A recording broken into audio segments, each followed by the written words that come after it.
Un titre de champion qui se joue à la dernière journée du championnat entre les deux premiers du classement, c'est arrivé une seule fois dans l'histoire et c'était il y a plus de 20 ans. D'un côté Lyon, en quête de son premier titre, et de l'autre le RC Lens couronné 4 ans plus tôt.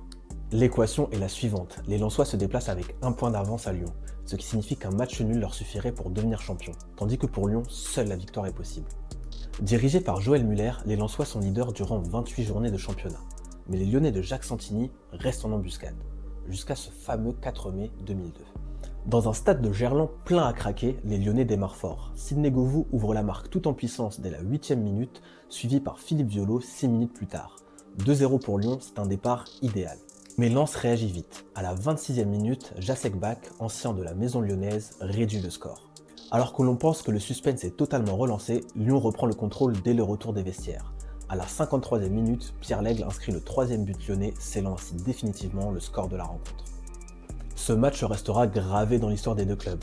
Pour Lyon, c'est le début d'une ère de domination sans précédent. Un premier titre suivi de 6 autres consécutifs, un record encore inégalé. Mais pour Lens, cette défaite est une énorme déception. S'en suivra un déclin sportif qui les mènera jusqu'en Ligue 2 en 2008, année du dernier titre lyonnais. N'hésite pas à liker et à partager et à mettre en commentaire tes matchs de légende du championnat de France.